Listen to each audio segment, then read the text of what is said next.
현대 사회의 혼란 속에서 우리가 잃어버린 진정한 실천적 지혜의 뿌리는 과연 어디에 있다고 생각하십니까? 오늘 우리는 조선 최고의 지성인 율곡 이이의 발자취를 통해 그 해답을 찾기 위한 웅장한 여정을 시작하려 합니다. 저는 오늘 이 역사의 현장에서 당시에 뜨거웠던 개혁 의지를 생생하게 전해드릴 현장 리포터입니다. 지금부터 펼쳐질 조선의 심장부로 여러분을 정중히 초대하오니 끝까지 함께해 주시기를 간곡히 부탁드립니다. 동양의 깊은 철학이 서구의 지성과 만나는 장엄한 기록의 첫 장을 이제 조심스럽게 열어보도록 하겠습니다. 서기 1536년 당시 조선은 명종과 선조 시대를 관통하는 거대한 사회적 변혁의 파고 앞에 직면해 있었습니다.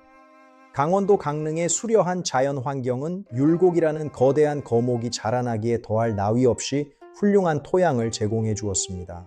당시의 지형적 특성과 인구 이동 경로는 국가 경제의 근간을 이루는 중요한 요소로 작용하고 있었음을 기록은 증명합니다. 풍부한 사료를 바탕으로 재구성한 이 시대상은 당시의 물류 흐름과 사회적 계급 구조를 생생하게 투영해 보여줍니다. 백성들의 고단한 삶과 관료들의 치열한 당쟁이 교차하던 그 시기의 공기는 차가우면서도 뜨거운 긴장감으로 가득했습니다. 어린 시절부터 천재적인 면모를 보였던 그는 어머니의 철저한 훈육 아래 학문의 기초를 닦으며 자아를 형성해 나갔습니다.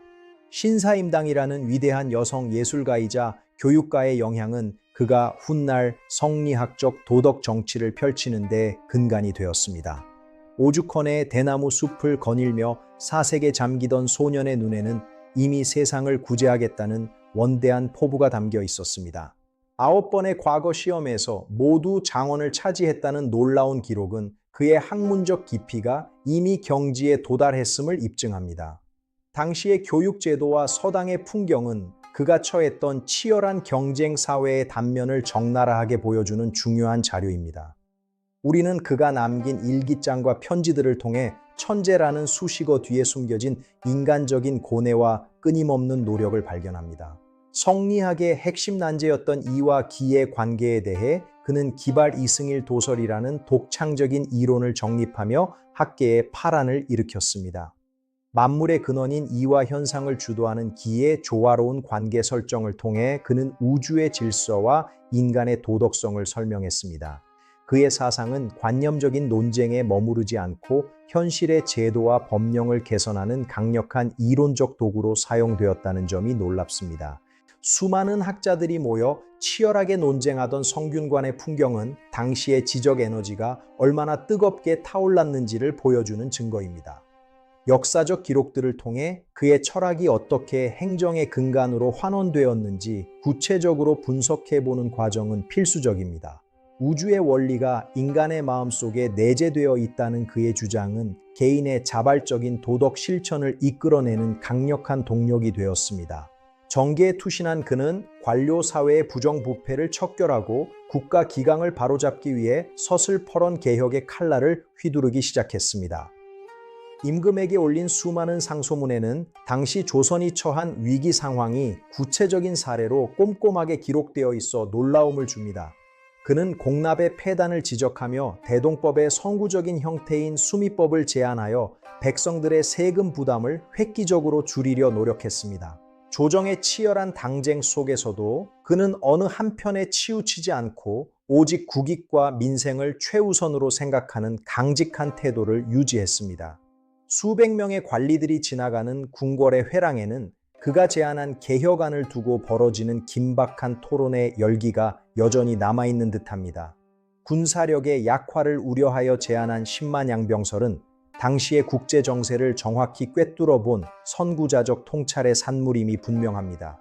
백성의 굶주림을 해결하는 것이 국가의 제일 사명이라고 믿었던 그는 공납제도의 모순을 타파하기 위해 수미법을 강력히 주장했습니다. 특산물 대신 쌀로 세금을 내게 함으로써 방납업자들의 횡포를 막고 농민들의 실질 소득을 보존하려 했던 그의 해안은 대단합니다. 당시의 세금 기록과 수미법 도입 시 예상되는 절감 효과에 대한 사료는 그의 주장이 얼마나 합리적이었는지 증명합니다. 서해안의 조운로를 따라 곡식이 운반되는 경로와 당시 선박의 활동적인 모습은 조선 경제의 실핏줄을 생생하게 보여줍니다. 시장 통해서 물건을 주고받는 서민들의 바쁜 움직임과 그 사이로 흐르는 삶의 활기는 그가 지키고자 했던 소중한 가치 그 자체입니다. 향약을 통해 마을 공동체의 자치권을 강화하고 상부상조의 전통을 세운 것은 풀뿌리 민주주의의 초기 형태라고 보아도 무방합니다. 다가올 전란의 그림자를 미리 감지한 그는 국방력 강화를 위해 10만 명의 정예군을 양성해야 한다는 10만 양병설을 조정에 건의했습니다. 당시 동아시아의 긴박한 정세 변화와 일본의 침략 가능성을 경고하며 국가 안보의 중요성을 역설했던 그의 통찰은 실로 경이롭습니다. 우리는 당시 조선의 군비 상황과 국제 정세에 대한 기록을 통해 그의 주장이 결코 과장이 아니었음을 분명히 입증합니다. 성벽을 쌓아 올리는 인부들의 거친 숨소리와 훈련장에서 울려 퍼지는 함성은 국가를 지키기 위한 필사의 노력을 시각적으로 전달합니다. 많은 병사들이 열을 지어 행진하며 먼지를 일으키는 장면은 당시 그가 구상했던 강력한 군대의 위용을 생생하게 재현해 보여줍니다. 전략적 요충지에 축조된 산성들의 구조와 방어 체계를 보여주는 세밀한 영상 자료를 통해 그의 안보론이 지닌 실전적 가치를 분석합니다. 그의 모든 학문적 성취와 정치적 식견을 집대성한 성학지교는 군주가 갖추어야 할 지혜와 덕목을 체계적으로 정리한 제왕학의 정수입니다. 임금에게 올린 이 책의 서문에는 나라를 다스리는 근본이 바로 군주 자신의 수양에서 시작된다는 준엄한 가르침이 담겨 있어 숙연해집니다. 우리는 성학지묘에 수록된 방대한 인용문들과 그가 직접 덧붙인 해설들을 분석하여 그가 지향했던 도덕 정치의 핵심 원리를 파헤칩니다. 석에 가득 꽂힌 고서들과 그 사이를 지나는 제자들의 모습은 그가 이룩한 지식의 왕국이 얼마나 거대하고 견고했는지를 잘 보여줍니다. 책의 핵심 내용을 시각화한 정교한 영상 자료는 수천 년 유교 전통이 그의 손을 거쳐 어떻게 실천적 국가 경영론으로 변모했는지 확인시켜줍니다. 사실적인 그림자가 비치는 서재에서 그는 밤을 새워 문장을 다듬으며 조선의 미래를 이끌어갈 왕의 리더십을 설계하는 데 모든 정력을 쏟았습니다. 그의 사후 조선 사회는 그를 성묘에 배향하며 국가적 성현으로 예우하였고 그의 제자들은 기호 학파를 형성하여 조선 후기 정치와 사상을 주도했습니다. 실천을 강조했던 그의 철학은 구한말 의병투쟁과 근대화 운동의 사상적 기반이 되어 민족의 위기 때마다 강력한 정신적 지주 역할을 했습니다. 우리는 그의 사당을 찾는 수많은 참배객들의 모습과 현대학자들이 그의 사상을 재해석하는 세미나 현장을 통해 그의 영향력을 현재 진행형으로 확인합니다. 사실적인 그림자가 드리워진 사당의 고요함 속에서도 그가 남긴 개혁의 불씨는 여전히 우리 사회의 모순을 비추는 등불로 타오르고 있습니다. 기록된 수많은 연구 문헌들은 그의 사상이 한국을 넘어 세계적인 보편성을 지닌 철학적 자산으로 평가받고 있음을 명확히 보여줍니다. 많은 사람들이 그의 유적지를 방문하며 그의 삶을 기리는 장면은 그가 역사 속의 인물이 아닌 우리 곁에 영원한 스승임을 시각적으로 증명합니다. 오늘날 우리는 수많은 정보와 지식의 홍수 속에서 살아가고 있지만 정작 삶을 변화시키는 실천의 동력은 점차 잃어가고 있는지도 모릅니다.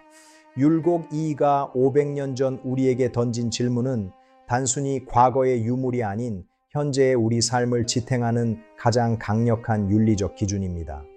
지식이 행동으로 이어지지 않을 때 그것은 박제된 문제에 불과하다는 그의 준엄한 꾸짖음을 우리는 잊지 말아야 합니다.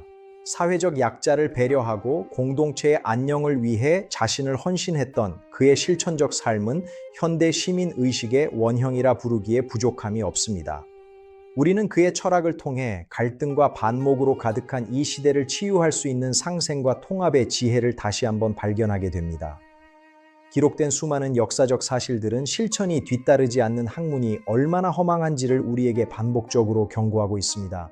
율곡이 걸어갔던 그 험난한 개혁의 길을 이제는 우리가 각자의 자리에서 이어나가야 할 때라고 확신합니다. 500년의 시간을 뛰어넘어 오늘 우리 앞에 선 율곡 이이의 삶은 말보다 실천이 얼마나 위대한지를 온몸으로 웅변하고 있습니다. 그가 꿈꿨던 정의롭고 풍요로운 공동체의 모습은 이제 우리 각자의 마음속에서 새로운 실천의 씨앗으로 피어나기를 간절히 소망합니다. 지금까지 긴 시간 동안 조선의 거대한 지성적 여정을 함께해 주신 시청자 여러분께 진심으로 머리 숙여 깊은 감사의 인사를 올립니다. 여러분의 삶 속에서도 율곡의 실천적 지혜가 밝은 빛이 되어 앞길을 비춰주기를 기원하며 저는 여기서 이만 인사를 드리겠습니다. 부디 잊지 마시고 채널 구독과 좋아요를 눌러주시기 바랍니다. 시청해 주셔서 정말로 감사합니다. 안녕히 계십시오.